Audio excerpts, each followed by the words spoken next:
Jadi ini semacam ya survei infotainment di bidang politik lah tuh. Bahwa Jokowi lebih hebat dari Bung Karno.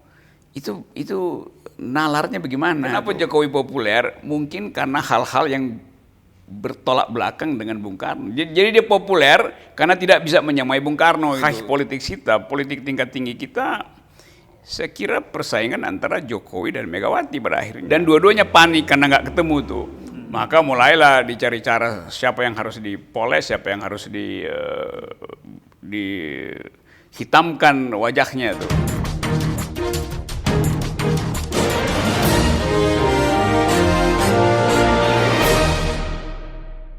Oke, kita masih terus berlanjut bersama dengan Bung Rocky Gerung dan saya akan mengajak ngomong soal banjir survei. Karena ada banjir air Jakarta, tapi ada banjir survei. Karena dalam sepekan ini rasanya saya membaca banyak sekali publikasi survei.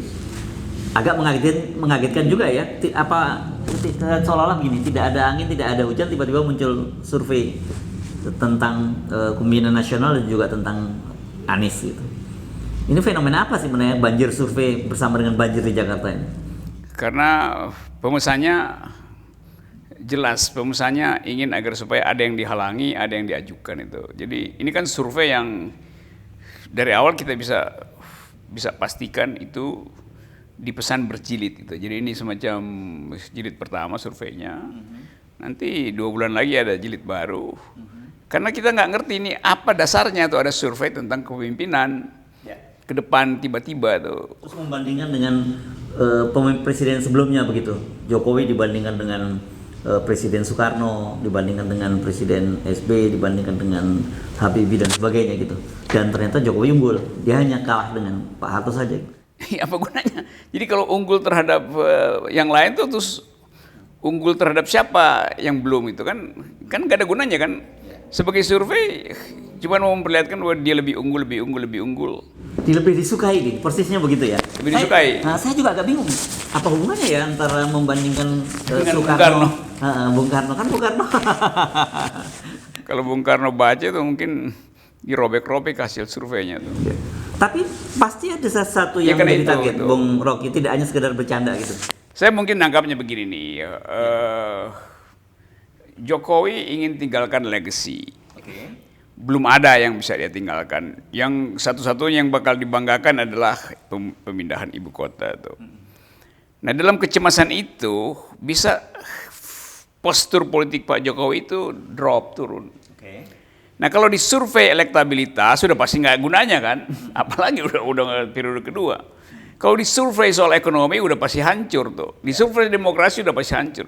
Maka disurveilah hal-hal yang personal beginian kan. Jadi ini semacam ya survei infotainment di bidang politik lah tuh. Bahwa Jokowi lebih hebat dari Bung Karno. Itu nalarnya bagaimana tuh? Bung Karno itu dari tahun 45 tidak pernah hilang dari memori publik. Bung Karno menulis 3 jilid Bendera Revolusi. Bung Karno paham tentang sejarah seni. Semua orang ngerti siapa Bung Karno. Dan jangan lupa, Bung Karno pernah membanggakan orang Indonesia ketika pidato di PBB.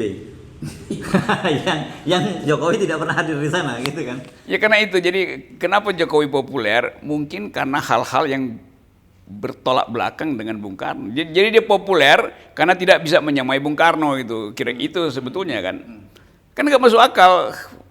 Itu sama seperti bilang bahwa Donald Trump lebih populer dari Abraham Lincoln atau George Washington.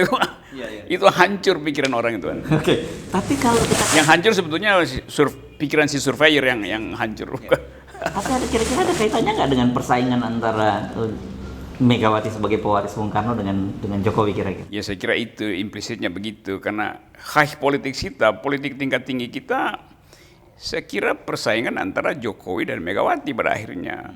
Karena Pak Jokowi tetap ingin punya legacy, maka dia berupaya bikin power block yang baru dan PDIP merasa bahwa Jokowi itu kader PDIP, mestinya gedein PDIP kan.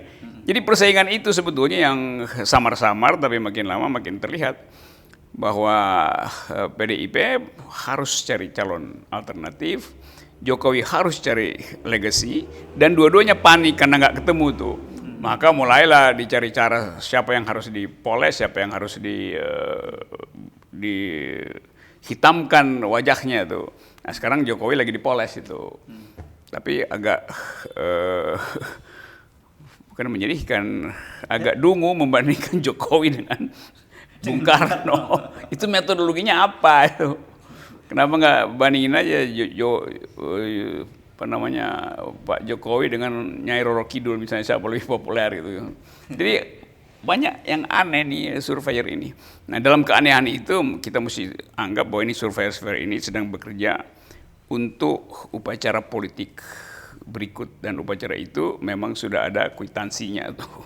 Oke, jadi sesederhana itu sebenarnya. Iya.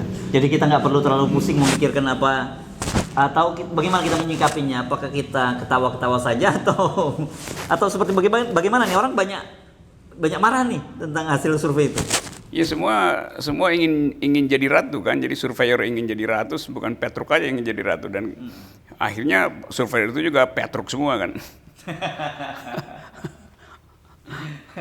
Oke. Nah, jadi kita tunggu berikutnya mungkin kalau Anda misalnya saran kira-kira sebaiknya survei berikutnya Pak Jokowi dibandingkan dengan mana misalnya gitu, yang cukup cukup menarik, bisa dibandingkan dengan Trump. Oh, kalau nggak salah ada juga dibandingkan dengan Trump dan sebagainya itu.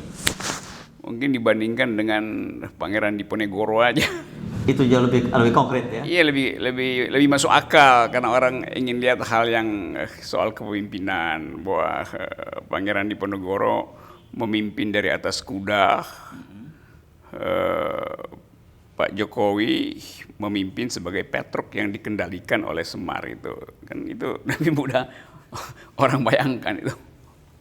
Oke. Sebelum kita juga ngaco-ngaco lain, kita mesti akhiri dulu obrolan karena memang agak surveinya sendiri survei yang gak enak juga kalau kita ngomong nggak bermutu ya. Tapi ya sebutnya survei apa tuh gitu ya? Mutunya sih ada, tapi mutu yang paling buruk tuh.